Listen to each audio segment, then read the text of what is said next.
नमस्कार, आप जुड़ चुके हैं वैली एक्सप्रेस न्यूज़ के साथ। आज्ञा कौर जी मेरे साथ इस वक्त जुड़ रही हैं और जम्मू कश्मीर असेंबली का स्पेशल सेशन एक दिन का लगा था और वो सेशन लगा था पहलगाम हमले को लेके, जो पहलगाम में हमला हुआ था जिसमें 27 लोगों की जान गई और एक वो व्यक्ति जो पर्यटक को बचाते बचाते अपनी जान जो था वो गंवा बैठा।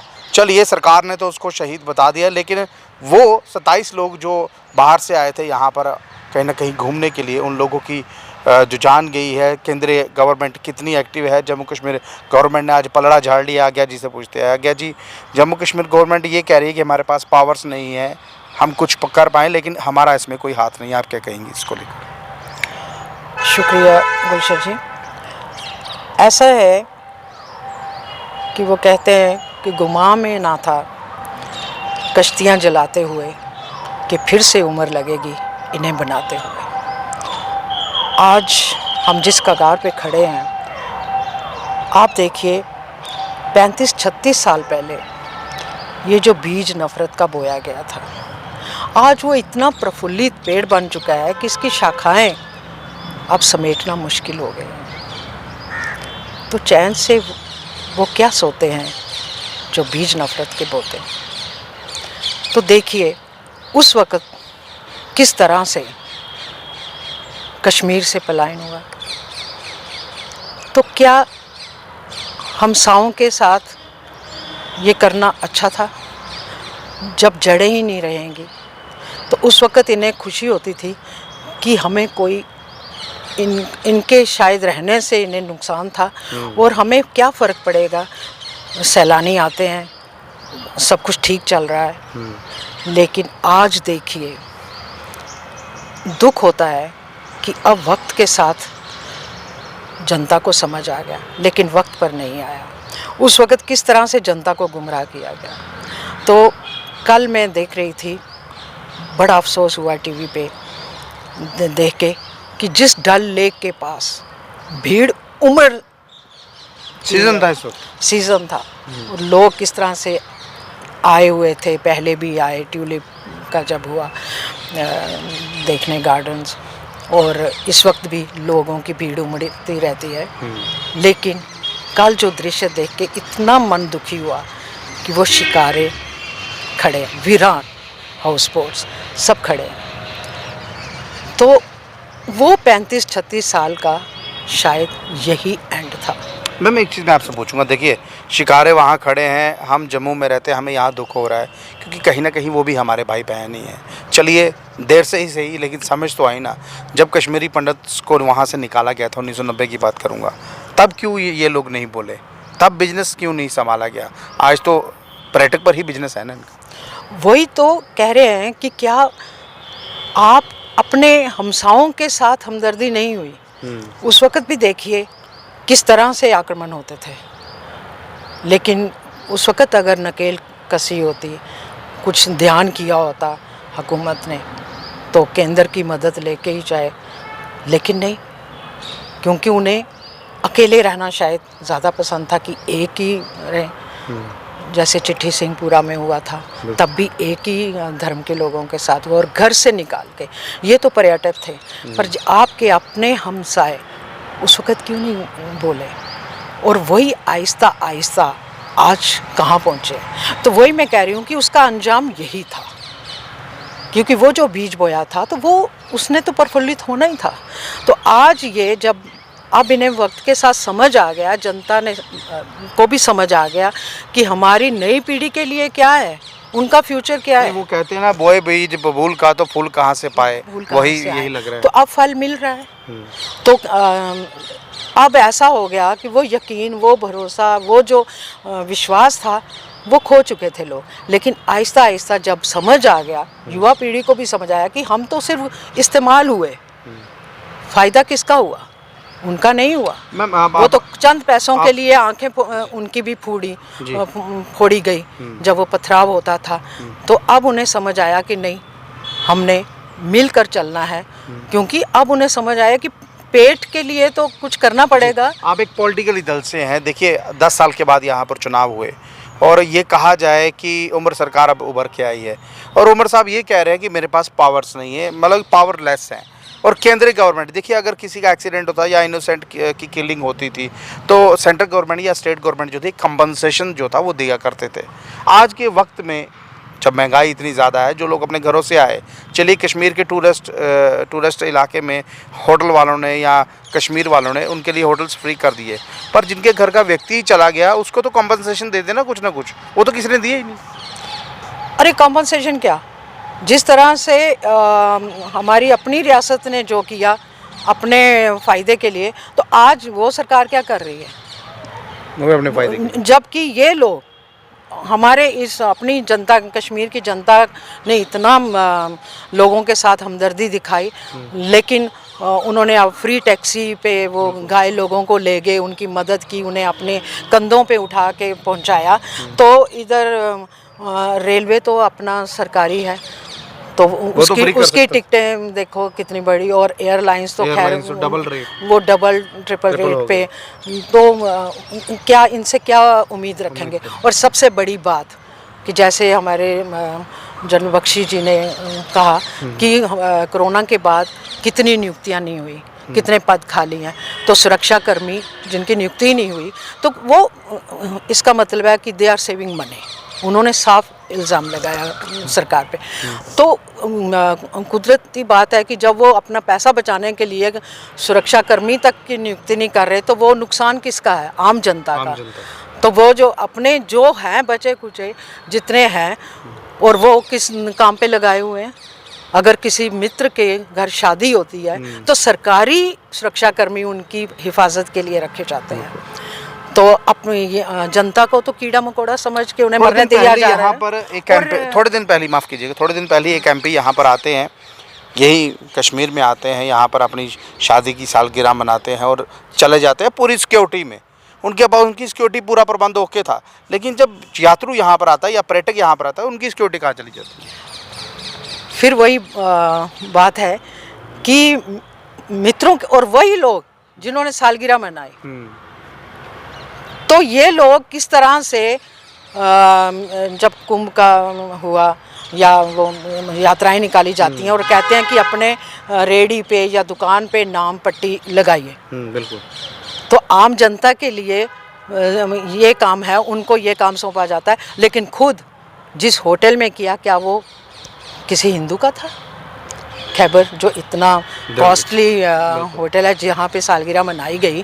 तो इस यहीं से समझना चाहिए कि जनता को, क्या पूरे भारतवर्ष की जनता को समझना चाहिए, एक जम्मू कश्मीर को तो अब समझ आ गया कि आपको किस तरह से बांटा जाता है, कि आप अपने घर की जो रोज़मर्रा की चीज़ें वो भी उनसे ना लें, लेकिन इनके हाथ तो उनके साथ मिले हुए हैं। यहाँ पे इनके खिलाफ बोला जाता है और बाहर जाके उन्हें गले लगाया जाता है। तो वही लोग अपने हाथ मिला के अपने फ़ायदा उठा रहे हैं और जनता को गरीब कर रहे हैं, उनके रोज़ी रोटी पे लात मारी जा रही है। तो इससे क्या साबित होता है? तो जनता को समझने की ज़रूरत है कि आप ज़रूरत है उनकी, लेकिन उनके लिए कोई और ज़रूरी है। आपने अपनी वोट जो मतदान किया है वो क्या समझ के, क्योंकि धर्म से ऊपर उठिए और उनका फ़ायदा। आप देखिए जो हुआ पहलगाम, इसी आक्रमण के बाद क्या आता है, क्या घोषणा की जाती है कि पानी रद्द किया गया, सिंधु नदी पानी बंद कर दिया जाएगा, पानी बंद कर दिया जाएगा, अटारी बॉर्डर बंद हो गया। तो जनता का जो छोटा मोटा जो बिजनेस वो बंद हो गया। क्या sea port, what about that, Mundra and Maharashtra के पोर्ट, उस पर कोई अनाउंसमेंट नहीं हुई, उस पर कोई तो वो जो 2021 में सितंबर में ये जो 6 कंसाइनमेंट जब आई थी, तब पता चला 5 पहले आ चुकी थी और वो खबर तो आई नहीं, वो दबा दी गई।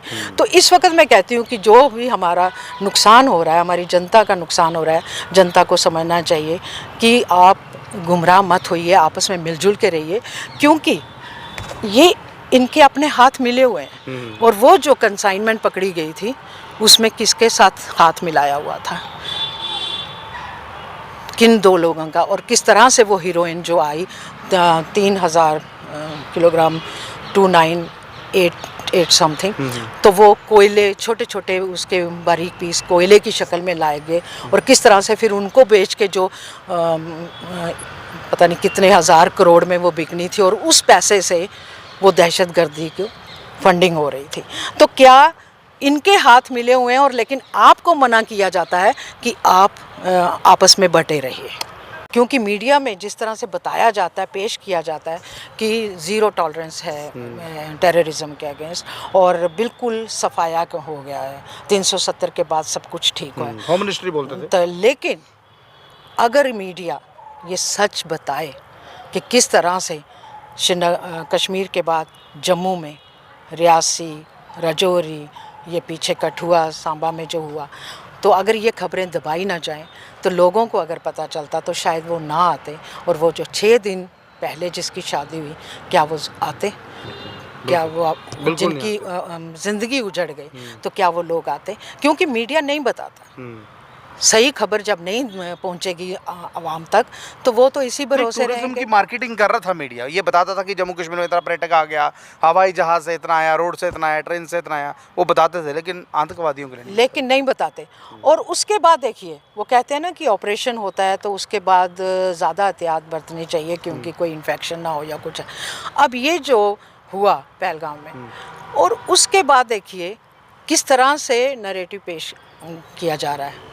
ये मीडिया आ चुका है, पहुंच चुका है वहाँ कोई पे, पेड़ से ढूंढ रहा है, धर्म की अभी भी राजनीति हो रही है। लेकिन वहाँ किसी ने बताया कि वहीं का लोकल जो शहीद हुआ है वो किस तरह से मरा, उनकी जान बचाते हुए, और किस तरह से कंधे पे उठा के ले जा रहे हैं। अगर ये भी बताया जाए तो लोगों में आपस में मतभेद नहीं होगा। लेकिन इसका फ़ायदा किसको हो रहा है? ये खबर दबाने से वो किसको फ़ायदा दे रहे हैं?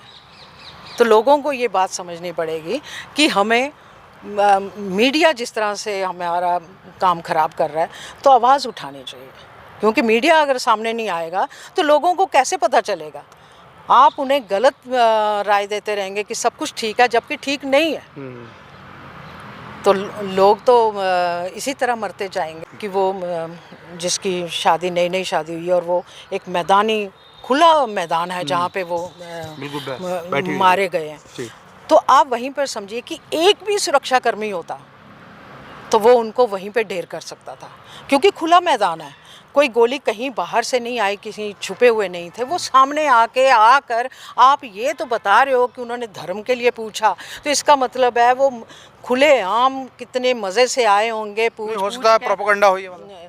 नहीं, सामने उस बच्ची ने कहा कि पूछा कि आप ये गैर मुस्लिम है और सीधे गोली मार दी, तो इसका मतलब है कि खुले मैदान में अगर एक सुरक्षाकर्मी भी होता तो शायद वो चारों को वहीं पे जितने सुरक्षाकर्मी थे, जब होम मिनिस्टर आए 5 चॉपर लेके उनके साथ सुरक्षाकर्मी थे, लेकिन जब पर्यटक यहाँ था, जब ये वैली, मैम ये देखिए ये वैली कब खुलती थी? जब अमरनाथ यात्रा चलती थी तब ये वैली खुलती थी, लेकिन उससे पहले कैसे खुल गई? यहाँ के टूरिज़्म डिपार्टमेंट से पूछना चाहिए, लोकल SHO से पूछना चाहिए, SSP से पूछना चाहिए, लेकिन अभी NIA जांच कर रही है, देख रहे हैं आगे क्या निकलता है। वही कहने की बात है कि जब खुले आम वो मैदान, खुले मैदान में कोई गोली कहीं छुप के वो नहीं बैठे थे कि वहाँ से आई या पता ही नहीं चला, जब उसके बाद भी कितनी देर तक वो कहते हैं कि पौना घंटा 2 घंटे तक मतलब कोई नहीं आया, जबकि वो फरार हो गए फिर कोई आया होगा, तो जो खुले आम वो आए तो आखिर कैसे आए? और एक और जो 20 तारीख की बता रहे हैं जो 11 लोग सेफ पहुंचे, वो तो कहते हैं कि ये तो पहले से ही इसका मतलब आए हुए थे, वो 20 को ही आ गए थे, कोई खच्चर के उस वेश में, खच्चर चलाने वाले के वेश में या कैसे, तो इसका मतलब है सिक्योरिटी क्यों नहीं? देखिए नशे की खेप जो हिंदुस्तान में उतरी थी, उस नशे की खेप के कारण ही जो आतंकवादी है पैदा होते हैं। और बात रही यहाँ हमले की, जब यह हमला हुआ 27 लोगों की जान गई, उसके लिए जम्मू कश्मीर के लोगों जो हैं, लोग लगातार सड़कों पे उतरे, प्रदर्शन किए, सब कुछ किया, सरकार को जान जगाने की कोशिश की। मोदी साहब अपना दौरा आधे में छोड़कर दुबई से वापस आ गए, लेकिन कश्मीर में नहीं पहुंचे। कश्मीर में इसलिए नहीं पहुंचे क्योंकि उनको लगता था अगर मैं कश्मीर चला गया तो शायद वहां सहानुभूति हो जाएगी। ये मैं नहीं बोल रहा, ये आम पब्लिक बोल रही है। लेकिन जम्मू कश्मीर यूटी असेंबली ने आज एक दिन का सेशन लगाया और सेशन में ये कह दिया कि हम खुद माफ़ी मांगते हैं, खुद कहीं ना कहीं शर्मिंदा है जो कहीं ना कहीं यहाँ पर पर्यटकों पर जो हमला हुआ है। और पर्यटकों पर हमले के बाद आज शिकारे खाली पड़े हुए हैं। आज फ्री में फ्रूट बांटा जा रहा है, फ्री में ऑटो चलाया जा रहा है, फ्री में टैक्सी दी जा रही है। क्यों दी जा रही है? जब यहाँ कोई आएगा ही नहीं तो फ्री की बात ही करेंगे। और सबसे बड़ी बात, जम्मू कश्मीर की इकोनॉमिकली वीक जो है यहाँ से होना शुरू हो जाए, क्योंकि अगर कहा जाए तो पर्यटक यहाँ पर इकोनॉमिकली जो सिस्टम जहाँ पर चलता था वो पर्यटकों से ही जम्मू कश्मीर में चलता था, और कहीं ना कहीं उसको अब वीक करने की जो कोशिश है आतंकियों ने की है। दहशतगर्दों का कोई धर्म नहीं होता, कोई जात नहीं होती, कोई बात नहीं होती, लेकिन फिर भी आज ये कहा जा रहा है कि धर्म पूछ कर गोली मारी गई है। ये कहाँ तक सही है, कहाँ तक गलत है? अपनी राय जरूर रखिएगा और इस वीडियो को ज़्यादा से